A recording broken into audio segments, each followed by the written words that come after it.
여러분, 코로나19 재확산이 지금 길어지면서 말입니다. 서민경제는 그야말로 폭망했다. 자영업 대란이 터졌다. 이 말이 현실로 다가왔습니다. 그만큼 지금 실물경제는 완전히 바닥을 드러내고 있다 이야기할 정도로 엄청납니다. 지난 8월 26일이죠. 사회적 거리두기 2단계에 접어들면서 고위험 시설이라고 하는 12곳이 문을 닫았습니다. PC방, 노래방, 유흥주점, 단란주점, 헌팅포차, 체육시설 등등등등 말입니다. 그리고 나서 사회적 거리두기 2.5단계로 발전이 됐잖아요. 프랜차이즈는 이제 매장에서 영업 못하게 하고요. 포장이나 배달만 하겠단 말입니다. 커피 전문점도 그렇고요. 빵집도 그렇고요. 빙수 전문점도 그렇고요. 체육시설이라고 하는 데는 아예 문을 닫았습니다. 태권도장도 문을 닫았죠. 레슬링 도장도 그렇죠.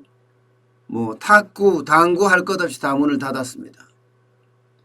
여기에다가 식당은 저녁 9시까지밖에 영업을 못하게 했습니다. 어쩔 수 없는 상황이다 이렇게 이야기하지만 9시부터 그 다음날 새벽 5시까지는 포장이나 배달만 해라 이렇게 됐던 거예요.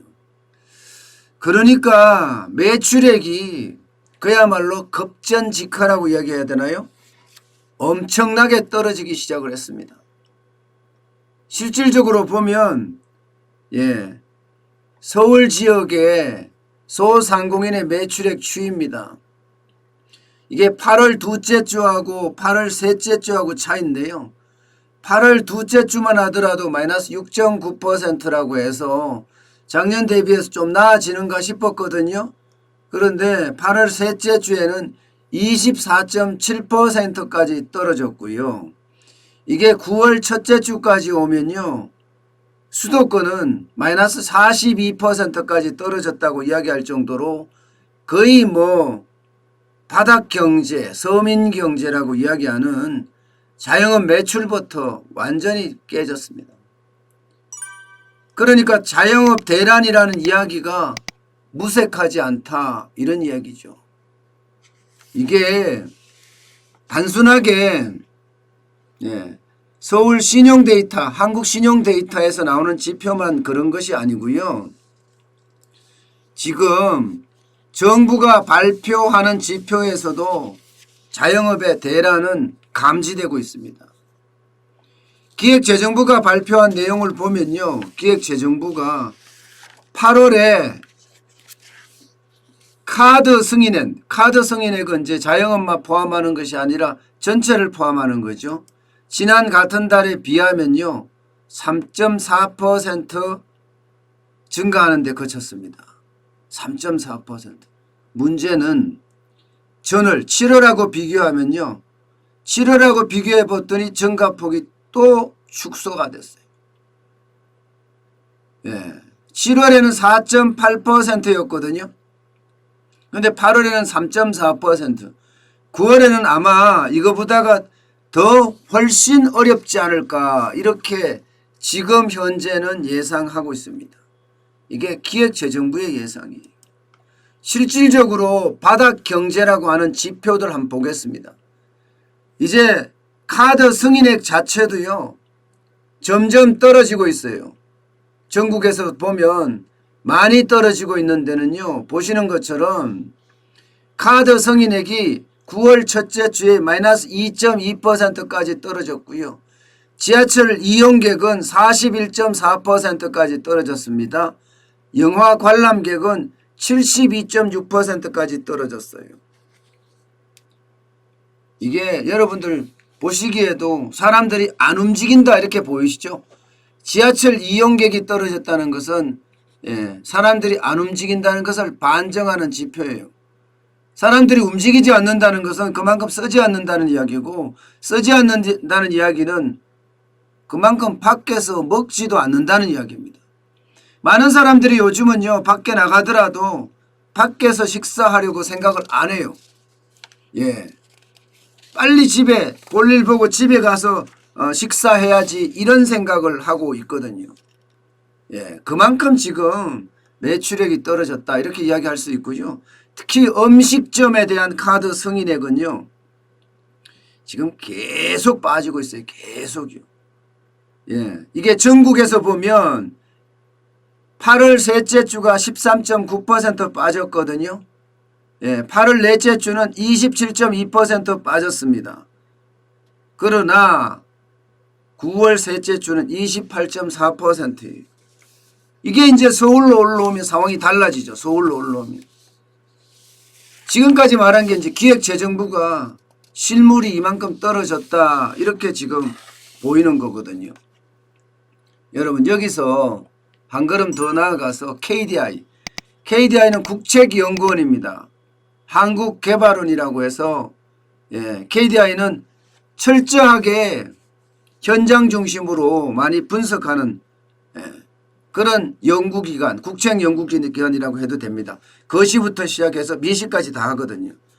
신한카드 분석을 해봤습니다. 수도권만. 지난달 19일에서 30일까지. 신한카드의 카드 매출액은요. 12.1% 감소했습니다. 12.1%. 이게 2월 19일에서 5월 5일까지 신용카드 매출액 감소가 14.2%예요. 지금 버금간다는 이야기죠. 9월에 들어가면 이 상황이 더 심각해집니다. 9월에 들어가면.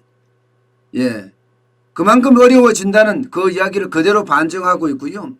서울은 더 어렵습니다. 서울은 같은 기간에 8월 셋째 주에 24.7%가 한국 신용데이터에서 카드 매출이 줄어들었거든요. 그런데 2월 24일부터 3월 1일까지 매출이 마이너스 25.3%로 최대로 줄어들었습니다.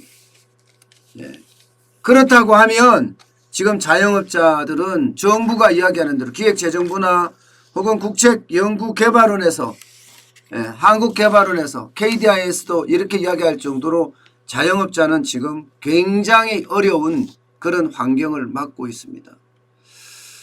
그도 그럴 것이 1분기 2분기만 보더라도 자영업자는 이미 지금 3분기에 코로나19가 확산되면서 재확산되면서 자영업 대란이라 이렇게 일컬어집니다.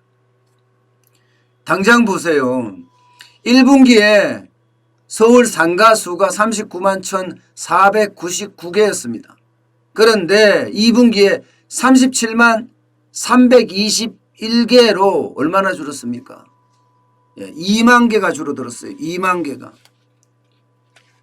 3개월 사이에 서울에 있는 상가가 2만 개 줄어들었다. 이것은요 굉장히 많이 줄어드는 거예요. 그중에서도 외식이나 회식이 감소하면서요 음식점은 47.4%가 이 2만 개 안에 포함이 되어 있습니다. 그러니까 거의 한 8, 9천 개가 8, 9천 개가 지금 음식점이라는 뜻이에요. 그만큼 서민 경제가 뿌리채 지금 흔들리고 있는 것도 사실입니다. 서민 경제가 뿌리채 흔들리고 있는 것도. 이게 여러분 외식업계 제가 보여드린 대로 하면 한계사항이잖아요. 이 한계사항이 외식업종에만 식당에만 숙박업에만 이게 국한된 게 아니에요. 전 업종에 걸쳐서 지금 한계사항을 맞고 있다 이렇게 이야기하고 있습니다. 나홀로 자영업자 증가는 또 얼마나 많아집니까? 나홀로 자영업자 증가는 지금 직원을 둔 자영업자들이 거의 17만 개가 없어지면서 이들이 완전 폐업하든가 그렇지 않으면 나홀로 자영업자로 떨어지는데 인원을 감축하면서 그러면서요 나홀로 자영업자가 되니까 어떻게 돼? 폐업도 하고 청년층에는 그야말로 엄청난 충격을 주고 있다 이렇게까지 이야기할 정도예요. 그 정도로 지금 자영업자가 어렵고요. 메르스 때 2015년입니다. 그때는 연간 자영업자가 한 10만 명 줄었다? 뭐 이렇게 이야기해요. 연간이요. 그런데 글로벌 금융위기 때는 25만 명 줄었고요. 예, IMF 때는 이거보다 훨씬 더 줄었다고 이야기합니다. 자, 그러면 지금은 어떻게 될까요? 지금은요, 대한민국에서 아마 유사 이래 가장 어려운 시기를 지금 지나고 있는 것 아닌가 싶을 정도예요. 그만큼 예, 자영업 쪽에서는요, 그야말로 엄청나게 어렵다는 거죠. 이 자영업자들은요, 폐업을 하면 거의 절반 가까이가 실업자로 전락합니다. 다시 취업을 못합니다. 폐업 자영업자의 35.7%가 다시 무직자로 전락한다는 그런 통계도 지금 나오고 있는 중이에요. 예, 그만큼 우리 상태, 예, 대한민국의 자영업자의 상태는 굉장히 심각하다. 제가 자영업자 대란이 일어났다, 자영업자 붕괴가 심각하다, 실물 경기가 나쁘다 이렇게 이야기하면 가끔 댓글에 달리면 선동하지 마라 이런 이야기까지 하거든요. 선동이 아니라 지표가 계속 드러나잖아요. 그죠? 저는 실체 없는 예, 자영업자 종말론이 아니라 분명한 경제 지표가 보여주는 자영업자 종말론이 점점 다가오고 있다 이런 생각이 들어요. 그만큼 지금 자영업자들에게 어떤 가해지는 충격은요, 가히 상상을 할 수 없을 정도로 굉장히 커지고 있습니다. 이대로 계속하면 자영업자들이 과연 얼마나 버텨낼 수 있을지, 이 자영업자가 버텨줘야 되거든요. 바닥이 버텨줘야지요. 이게 영세 중소기업이 버티고요. 영세 중소기업이 버텨줘야지 중소기업, 중견기업, 대기업이 버텨줍니다. 이게 바닥부터 붕괴되고 무너지면요, 이게 우리 경제 자체가 모래성 위에 어떤 누각을 지어놓은 것과 마찬가지입니다. 사상 누각이잖아요. 예, 그렇게 될 가능성이 지금 워낙 커져서요, 자영업자들은 지금 아우성을 치고 있잖아요. 더 이상 못 버티겠다. 거리두기 2.5단계 풀어라. 예, 그렇게까지 이야기하고 있고, 심지어 단체 행동에 나서기까지 하고 있습니다. 예, 태권도장협회 사람들도 단체 행동에 나서고 있고요. PC방협회 사람들도 지금 단체 행동에 나설 정도입니다. 그만큼 현장은 굉장히 절박하다는 그런 이야기예요. 이대로 가면 아마 2.5단계인데 지금까지 나오는 걸 보면 2.25단계 뭐 이렇게 이야기하거든요. 제3의 방법론이라고 이야기를 하지만 자영업자에게 주는 치명타는 어쩔 수 없는 그런 상황으로 몰리고요. 결국 자영업에서 대란이 일어나서 줄폐업과 대량 실업이 또 발생되지 않을까, 예, 굉장히 우려가 됩니다. 문제는 자영업에서 이게 끝나지가 않잖아요. 자영업이 그만큼 폭망을 하게 되면요, 자영업과 연관된 업체들이 또 많습니다. 식자재를 공급하는 업체도 있고요. 공산품을 공급하는 업체도 있고요. 이게 식자재를 공급하는 업체나 공산품을 공급하는 업체가 자영업자가 망하면 망할수록 더 어려워지는 거거든요. 예, 이게 대부분 영세 자영업자 내지는 공산품을 공급하는 회사는 대기업도 많아요. 그러면 우리 경제 전반으로 타격이 미칠 수밖에 없다, 이렇게 얘기할 수가 있을 것 같습니다. 어쨌든 자영업자 대란 이제 좀 막아야 될 텐데 과연 어떻게 막을 수 있을지 참 노답이란 말이 이럴 때 어울리는 것 같습니다. 뭔가 움직이라는 것, 이 말 외에는 움직이면 뭔가 변화가 일어날 수 있으니까, 예, 조금의 변화를 만들어내기 위해서라도 움직일 수밖에 없다. 예, 저는 그 말씀까지만 드리겠습니다. 중요한 것은요, 위기 속에 기회가 있습니다. 자영업 대란이라고 하지만 그 안에서 굉장히 많은 또 이득을 내는 사람들도 있으니까 그런 사람들을 벤치마킹으로 배우는 방법도 또 한 방법이 아닐까 싶습니다.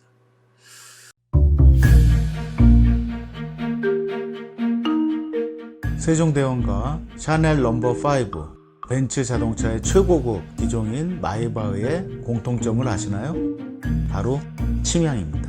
침향이란 동남아시아에서 자생하는 침향나무가 상처를 입었을 때 스스로를 보호하기 위해서 분비시키는 침향나무의 진액입니다.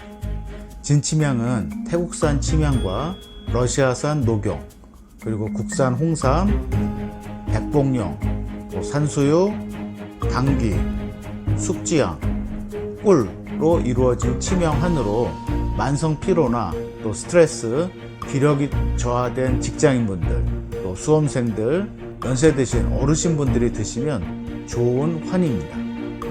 진침향 여러분들께 자신있게 권해드립니다.